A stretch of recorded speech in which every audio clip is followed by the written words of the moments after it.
On Monday this week, President of the Senate, Godswill Akpabio, announced new chairman of some standing committees in the Red Chamber. This is coming about a week after the Speaker of the House of Representatives, Tajuddin Abbas, announced 134 committees of the House. 74 committees were announced by Akpabio, indicating an addition of 17 more standing committees to the previous 57.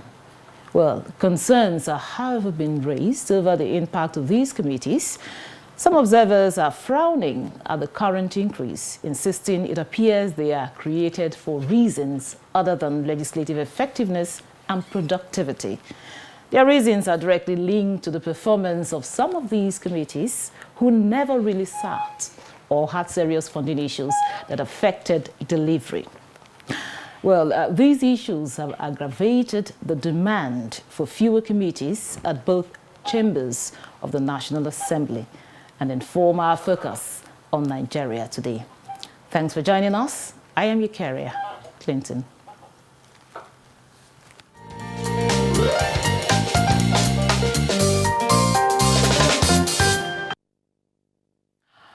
Joining us to talk more on strengthening National Assembly standing committees is Senator Ita Inang, former special advisor to the President on National Assembly matters. Good to have you in Nigeria today. Thank you very much. Also joining us in the studio is Dr. James Okorafo, a public affairs analyst. Thank you for joining us. Yeah. You're welcome. Now, I'll start with you, Doc. If you listen to my introduction there, you see many are insisting, or will I say many are saying, that the National Assembly has too many committees. How do you perceive this? Okay. See, the doctrine of Magna Carta in 1215, it was one of those charters that discouraged absolute power. Now, the National Assembly, we're not used to it in this climate, haven't suffered a lot of military government. We always know the executive power and the judiciary. Now, it's a new tradition for a lot of people. You see, when you talk about standing committee, we're talking about committees that take a particular, focus on a particular aspect of the government to make policies. You create those committees. There's no how 2 million Nigerians will go to make decisions or to get an oversight function on the executive arms. So they have to have elective representatives who sit in the House and make deliberation and carry out oversight function on the federal government or the executive arm. So for them to really work, they need more committees. Now, even the 75 committees you talked about is still inadequate because existential realities we are facing now, there are new realities, there are new challenges. There were a time here we had the Bitcoin issue. There were times we have the blue economy. There's a time we have the metaverse. And there are new realities in the world. Things are changing. And we are talking about areas that Nigeria had to make policy, make framework, legislative frameworks to guide as a guideline. Because the things puff up on our faces. And there is no policies to cater for that. So more committees is advisable. Thank you, Senator Ita. I know he said more committees is advisable, according to him, and of course he's mentioned reason why we should have more committees. But again, if you look at the committees, we have the Senate Committee on Downstream, House Committee on Downstream, Senate Committee on Petroleum Upstream, House Committee on Petroleum Upstream. Now, one would ask, now, how clearly cut are their functions? Do they at one point overlap, or do we have duplication of functions? We have duplication and overlap of functions, but the committees were, take for instance, Petroleum Committee. It was just one committee on petroleum. I think at that time, in our time in the House of Reps, it was headed by Dr. Cairo Jubo. And I think that was after the now Senior Advocate of Nigeria, West Idahosa. Now, it was Committee on Petroleum. But later, when there was pressure on the leadership, it was created into, subsequently created into petroleum and then gas. And then later, we came to hear of petroleum upstream and petroleum downstream. Yeah. And at that time, again, there was no committee on Niger Delta, as it were, at the beginning, because we didn't have Niger Delta created then as a commission. In 2000, and after the creation of the Niger Delta Commission, it was created. Now, yes, some of these commissions are too many, but it became necessary at a point so that, one, sometimes most of the heads of the committees were not active. The other one is that most of the committees were overwhelmed by the functions. Because take, for instance, Committee on Finance, as it were. Committee on Finance was in charge of what is now Inland Revenue Service. It was in charge of Central Bank. It was in charge of everything about finance. It was in charge of the deposit insurance. It was in charge of what is Asset Management Corporation came out of Deposit Insurance Corporation and all that. So the capital market was all part of finance. So later on, they were all created into this. Now you had Committee on Judiciary, as it were, Justice and Judiciary, or Justice, as it were, at the beginning.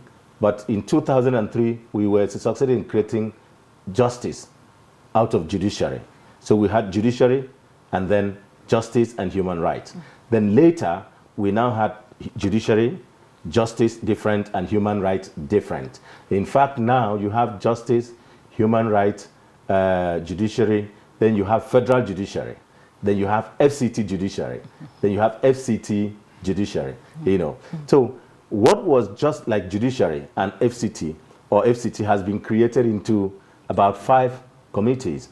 FCT has been created into, I think, 1 or 2 other matters now. Now, all I'm saying is that it is evolution.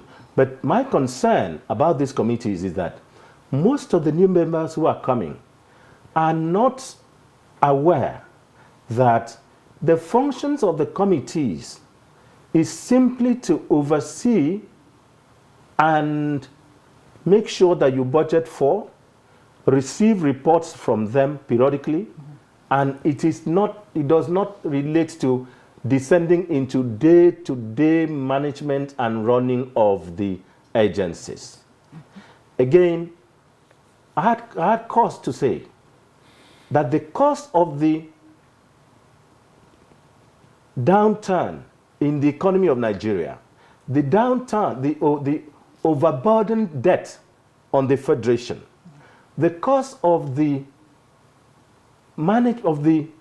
challenge in the economy is the failure of the committees of the National Assembly and failure of the legislature in Nigeria. Why do you say that? Because, yes, I said so and I maintain it. Why? Not the present, not the former, but a series of events. What would the legislature have done to make sure that when loans are taken, that those loans are applied for the purpose for which they were taken? What would the legislature have done to ensure that when you are repaying a loan, you are repaying from the source for which you took it? Now, you have Nigeria has taken loan from China to work on the airport. Yeah. You know, I don't know why we had to take loan, because it's just fixed things. Now, but the legislature should have ensured that in repaying this loan, it is what we are deriving from the airport, the use of the airport by Federal Airport Authority and all the other things that is coming out. So it is, going back to it, it is for these committees to know that their job is not just to go on oversight, do some buga around to show. It is more of an intellectual job. It is more of a commitment. It is asking questions. It is seeing whether the budget I gave you for this, have you used for that purpose? Now that I want to budget for you next year, where is the return, the report of the achievement? I am coming to see, we are coming as a committee to see how much, to what extent the project for which we budgeted for last year and the last 2 years have been executed. Why you need the money for this year, for this being this much. So it is for the committees too. And I will urge the members, our new colleagues, to please accept that Their job is not to say, look, this committee is juicy and it's not juicy. Okay, I was about coming to that part. It is a very wrong mental picture. Okay. That is not a juicy committee. That his juicy committee is given to his boss or something. Okay. That every committee has juice. You are the juice of that committee. It is the content and the result you bring onto it. It is the productivity. It is the dedication and the honesty. That is the juice. Okay, since I'll have to stop you here to hear from Dr. James. Now, you have, will I say, advocated for even more committees. Yeah. You said, okay, they should have more committees. But you remember, you see that a lot of people have queried the performance of the committees in the past. They've said that they've been described as unsatisfactory, talking about the performance. Now, you have rightly said, okay, we need more committees, but then, if in the past we've had unsatisfactory performance, and now we are faced with the issue of funding. If you listen to the introduction, you see that some didn't perform well because they were not funded, and some didn't even sit, So, are you still, what would you say, concerning these issues? You see, from the constituency where I come from, which is academia, when you start studying, maybe from your basic understanding of knowledge, you do general studies. As you progress towards your terminal degree, you focus. In fact, if you are studying the head, you probably have to study only the eye. So you see, to be an expert or to do things very well, there's always the need to be focused. And that was the need for standing committees. Because there's no how the Senate or the National Assembly can do everything. We look at, so what the question is, as Senator has said, is to get people, it's an intellectual exercise, to get people who have the requisite, people who have the requisite knowledge, people who have the, how do I put it, the attitude, or people who have the intellectual capacity to handle some of these committees. Now, committees not just oversight function, which Senator just said. It's also intelligence gathering. Because they just don't make policies and come to help for consensus gathering for the General House to assent or to make budgets, but also to gather, okay, why did this not work?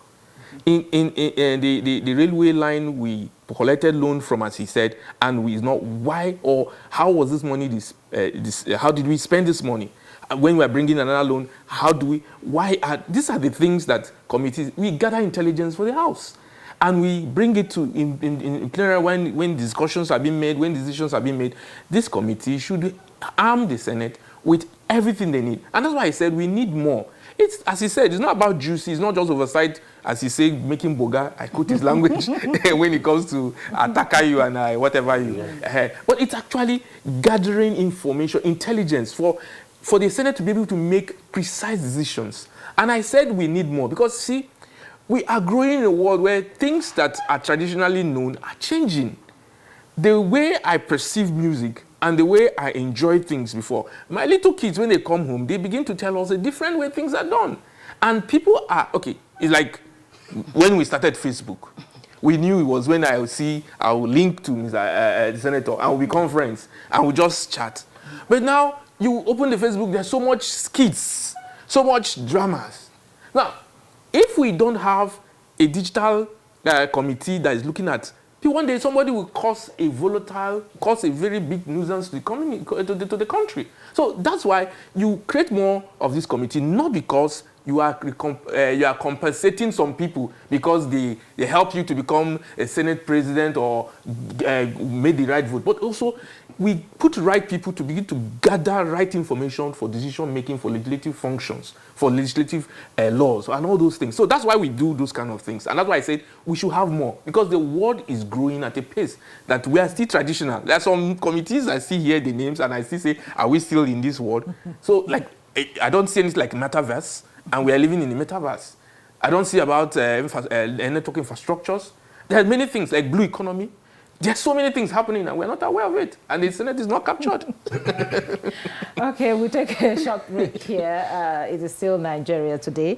And we'll return. The conversation will continue after the break. Don't go away. The implementation of the ruling is also dependent on another aspect or another arm of government. Nowhere in the world will allow under digital economy for banks not to be dispensing domestic currency in that economy. What would make this one different? We want to know what they do as occupation. All of these are attributes that our questions have been designed to investigate. In a few days to come, you see that we are all around their own crannies and everywhere in Nigeria, telling people to cooperate. Welcome to Nigeria Today.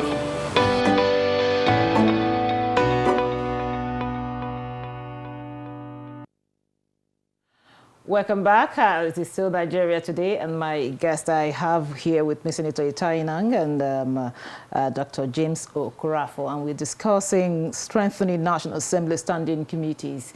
Now, Senator, I know you've been there before. You talked earlier about picking the right, picking the right people for the job. You know, that would further give us efficiency and effectiveness. You know, but is there a standard procedure for picking these persons? Talking about the chairman. Well, let me touch one issue before I come there. My friend has talked about the that you would create committees according to the evolution of new technology, new ideas, and so on. Agreed, but there is nothing under the sun that will ever arise that there is no committee that has covered it already. So you don't need to create a new committee. You simply give it to that committee. We had a challenge when we had committee environment. Then we had this question of climate change. It became a very serious matter. It became a matter of world attention. And environment was, climate change was handled by environment. I think one of the man was the chairman, then was Okwike or something from Imo State, as it were. And we had to create, from the committee environment, climate change. And we gave it to, when I left the house, to the young man from Abia State. And he drove it to the extent that he was able to get the climate change bill signed into a climate change act. You know. So as something arises that, and it becomes necessary, a committee will be created. But then I believe that even what the National Assembly has done, by the time the President Bola Tinubu, comes out with his structure of the ministries, departments and agencies, the National Assembly should not close the door because it may have to retweak, not just by creating new committees, but realigning the functions of each of these commissions in the standing orders. Otherwise, it will face a situation. Right now, we have a situation where two committees are under, two agencies or jurisdictional teams are under 1, 2, or 3 committees. So, and sometimes when you have that, we now take it to the speaker to please take a decision after either rules and business will make a recommendation, you know. So the committee should create, the National Assembly leadership should make allowance for this adjustment. Now, you had asked what are the considerations in giving a standard procedure for picking. Yes, the standard procedure is that there will be the biggest committee is the committee of selection. Next is the rules and business. Next is appropriation. Next is house services, and so on. Now, the committee of selection is chaired by the President of the Senate or the Speaker of the House, deputized by the Deputy Speaker for the House and Deputy President of the Senate for the Senate. Now, they will sit and select people into standing committees. That is for the rules. That is for that is official. But the actual practical, the one they won't teach you in Harvard, the actual practical is that the President of the Senate and the Speaker, first, you had somebody that stepped down for you. Second, you may have had your campaign manager. Third, you may have had some persons who supported you from within or without. And some of those persons may have committed one thing or the other to your campaign. For instance, you may have some big man out there saying, look, I'm going to support you, and they support you. I was advisor to the president on National Assembly. So when we managed the 9th Senate inauguration, we knew as much as going in because it was tough. So there were hands from outside that came in. So some of those people will have interest. Not that they will choose committee, but they will say, even in this present one, if you look at the House as representatives, you will see some hands from outside, you know, which has come in. So let me not answer all so that I don't cause trouble. So in other words, intellectual capabilities are not considered? No, definitely. We believe that by the time your constituents assess you, vote for you, send you there, you are deemed to be qualified to be the speaker or to do any other job. Because after all, what is the qualification to be a minister? The qualification is qualification to be a member of the House of Representatives. And if you are a member of the House of Representatives and you go to to be screened in the Senate for ministerial, you just take a bow because you have already been screened by your people and you are already here. And you are also screening people. So who will screen the screeners? So, Dr. James, having heard all that, so how can we get the best out of this standing committee? How can we strengthen? You see, that's why we had, I just want to also go back to what we were saying. That's why we had problems some time ago when a group of young men were making money from Bitcoin. Millions of naira. And all of a sudden took a fiat of the central bank to stop the banks from participating. And we lost so much. Now imagine if you had a committee who was oversighting just that particular aspect of finance. We would have written a policy, would have had an oversight function on that particular thing, and a lot of people would have lost a lot of money. So it goes on. And I feel, and I still believe, that we should be able to open up. You see, some of these things, your law is living. When we studied law in some of our courses, they told us law is a living thing. And why it's dynamic is because dynamic, it changes depending on what it wants to cover and the new problem that has come up. So if you say, okay, let us continue to prime things based on the old models, we will have problem because some people, when they don't understand things, they frown at it, they cut it off. And that's why, you see, if you go to more civilized clime, where democracy is well celebrated, you discover that they are opened up for any new eventualities, and they prime it by giving attention to it. Because that is the real reason for standing committee. Because the Senate President and the whole Senate and the House of Representatives cannot spend all their time doing some other things. So they have to set up small committees to look at those things and come up with suggestions and to build consensus in time so that the Senate can be informed in making the laws. Now, back to how we could help. You know, there's a thing about tradition, there's a thing about culture. Now, it's going to be difficult. And until we begin to say, okay, can we have a new way of doing things? Probably, if we don't have a majority party coming into the House, probably when we get to a point where we have a lot of fragments of the multi-party system coming into the House, and when people... I'm also they come into the House, they don't dissolve into big parties. Big parties, and where consensus and where powers are allotted. Very disappointing. It's now very disappointing. They have all dissolved. Because even the rewarding, you discover that the Senate President did very well. He created the committee chairman to all their both opposition parties. We have the former governor of Sokoto State is a chairman of a committee. You have Ume LP party having a chairman. Now, I think the concluding part would be that in choosing chairman, the Senate President and Speaker normally ask for the CV of the members. Thank you so much. And so they now consider your areas of providence. Thank you very much. Thank you very much, gentlemen. I must thank you, Senator Itai Enang, former Senior Special Assistant to the President on National Assembly matters. Thank you so much for your contribution. And also, we had Dr. James Okorafor, a public affairs analyst. Thank you so much for your time and contribution. And to our viewer, thank you for always being there. I am Eucharia Clinton. Goodbye.